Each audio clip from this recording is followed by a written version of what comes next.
কালকে একটা বিশ্লেষণ করেছিলাম। আসলে বিভিন্ন পত্রপত্রিকার রিপোর্টের ভিত্তিতে। সেটা হচ্ছে আশিয়ান সিটির নজরুল ইসলাম ভূঁইয়া তিনি মারধর করেছেন স্নিগ্ধা নামের একজন মডেল অভিনেত্রী। এটা হলো অভিযোগ। সেই তার ক্ষত বিক্ষত চেহারা, শরীরের দাগ নিয়ে যে অংশগুলো দেখানো যায় সেটা নিয়ে ক্যামেরার সামনে হাজির হয়েছে। এটা সত্য ক্যামেরার আমি বক্তব্যের কিছু অসংলগ্ন অবস্থা, যেমন তার এমন গাড়ি যে বীরপুরে ঢোকে না, আমি 94 বুঝি না, আমি 94 বুঝি, এই সমস্ত কথাবার্তা আছে। বলা হচ্ছে যে একজন উত্তরার এলাকার একজন প্রতিমন্ত্রী প্রোটেকশনে এই ঘটনা ঘটিয়েছে।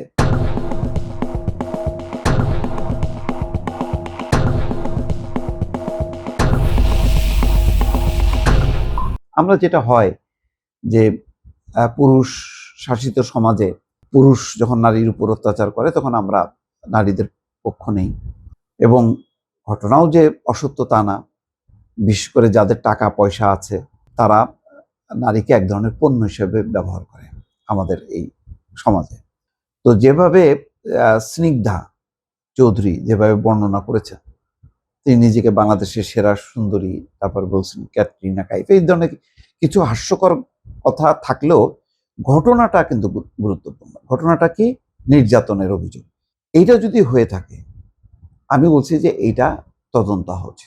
আমাকে আশিয়ান সিটির ডিএমডি সাইফুল ইসলাম তিনি ফোন করেছিলেন। তিনি নজরুল ইসলামের ছোট ভাই। আশিয়ান সিটি বাণিজ্যিকভাবে ক্ষতিগ্রস্ত হয়েছে বিগত আমলে। সেনাবাহিনীর বোধহয় কোনো একটা আবাসিক প্রকল্প ওই পূর্বাচল সাইটে, সেটা করতে যে পরে বোধহয় সেটা হয়নি, বরং উল্টা তাদের প্রকল্পটাই বন্ধ হয়েছে। এরকম নানা রকম জটিলতার মধ্যে আশিয়ান সিটির যে ধরনের রমরমা ভাব ছিল সেটা বন্ধ হয়েছে।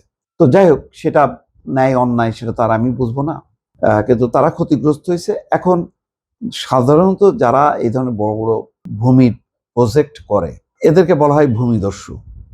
এরা নানা রকম ভাবে যেই অঞ্চলে কিছু ভূমি কেনে, তারপরে বাকিগুলি জোর জবরদস্তি করে নামমাত্র মূল্যে কিনে ফেলে। এগুলি অভিযোগ পুরনো, এটা বসুন্ধরার বিরুদ্ধে আছে।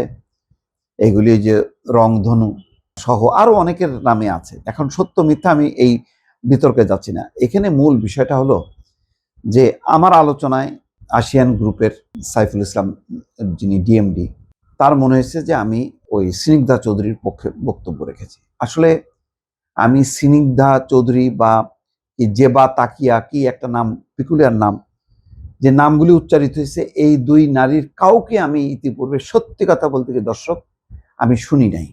এই ঘটনার পর, ভিডিওটা ভাইরাল হবার পর, আমি স্নিগ্ধা চৌধুরী নামে যে একজন মডেল অভিনেত্রী আছে, তারপরে জেবা তাকিয়া নামে আরো একজন মডেল আছে, এবং সেই জেবা তাকিয়াও দেখলাম বলতেছে যে তাকেও কি 50,000 টাকার কি অফার করেছে। পরে নজরুল ইসলাম বলছে, না তুমি মডেলিং করতে হবে না, পারবে না, তুমি এই প্রতিষ্ঠানের কাজ করবা, এইরকম ধরনের।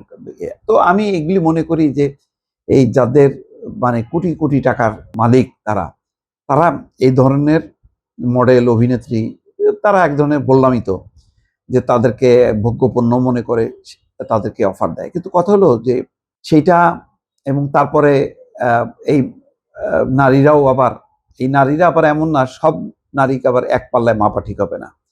বাংলাদেশে নারী নির্যাতন আইনটা খুব শক্ত আইন। এটা নারীরা যদি ব্যবহার করে তাহলে ভালো, তার অধিকার সে প্রতিকার পায়, অন্তত পুরুষদের হাত থেকে রক্ষা পায়। কিন্তু যদি অপব্যবহার করে তাহলে কিন্তু এটা ওই নির্যাতিত নারী, সাধারণ নারীদের বিপক্ষেই চলে যায়, কারণ তখন ওই আইনটা অকার্যকর হয়ে যায়। এখন আমি জানি না স্নিগ্ধা চৌধুরী বা জেবা তাকিয়া এই নারীরা কি ওই এক ধরনের হানি ট্র্যাপের মতন তারা ব্যবহার করতে গেছে কিনা, যেহেতু তাদের টাকা পয়সা আছে, তাদের কাছ থেকে সুবিধা আদায় করতে গেছে কিনা। কিন্তু ঘটনা যাই হোক না কেন, আমার ফোকাস পয়েন্টটা হলো যে কোনো পরিস্থিতিতে আমি নারীকে নির্যাতন করতে পারি না। যদি কোনো নারীর বিরুদ্ধে আমার অভিযোগ থাকে যে এই নারী আমাকে বিপদে ফেলছে, আমাকে হানি ট্র্যাপে ফেলতেছে, বা অবৈধ সুবিধা নিতে যাচ্ছে, প্রথম কথা হলো যে আমি সেই সুবিধাটা দিতে যাব কেন। 2 নম্বর কথা হলো, যদি সেরকম অন্যায় করে কেউ, তাহলে আপনি আইনের আশ্রয় নেবেন। আপনি কেন সরাসরি আপনি বা আপনার লোক দিয়ে নির্যাতন করাবেন, নির্যাতনটা সঠিক না বেঠিক এটার আমি বলেছি যে তদন্ত হওয়া উচিত। সেই তদন্তে স্নিগ্ধা চৌধুরীও অপরাধী হইতে পারে, নজরুল ইসলাম ভূঁইয়াও অপরাধী হতে পারে, কিন্তু তদন্ত তদন্ত যাতে নিরপেক্ষভাবে হয়। কারণ দেখা যায় যে যাদের টাকা পয়সা আছে তারা পুলিশ, আইন, আদালতকে প্রভাবিত করে। সেই জায়গাটা এনশিওর করতে হবে। এনশিওর করে যদি নির্যাতনের ঘটনা ঘটে অবশ্যই তাহলে তার শাস্তির আওতায় আনতে হবে। আর যদি এটা নির্যাতনের নামে যদি অভিনয় করে স্নিগ্ধা চৌধুরী বা জেবা তাকিয়া এই ধরনের নারীরা, তাহলে তাদেরও শাস্তি হইতে হবে। কারণ এই নারী নির্যাতন আইনের মানে ক্যাপচার করে বা এটাকে ব্যবহার করে মানে সাধারণ নারীদের জন্য প্রোটেকশনের জন্য যে আইনটা প্রণয়ন করা হয়েছে সেটা যদি কিছু সুযোগ সন্ধানী কিছু অসৎ নারী যারা তাদের বিলাসী জীবন যাপন এইগুলো কি বলে অব্যাহত রাখার জন্য যদি এর অপব্যবহার করে, তাহলে সেই নারীদেরও শাস্তির আওতায় আনা উচিত। আমার মূল বক্তব্যটা হলো একটা নিরপেক্ষ তদন্ত, নিরপেক্ষ বিচার এবং সত্যিকারের জাস্টিস যেন এখানে প্রতিষ্ঠিত হয়। আমার আশিয়ান সিটির নজরুল ইসলাম ভূঁইয়ার পক্ষ আমার যাওয়ার দরকার নেই, আমার স্নিগ্ধা চৌধুরীর পক্ষেও যাওয়ার দরকার নেই। এইটা হলো মূল কথা।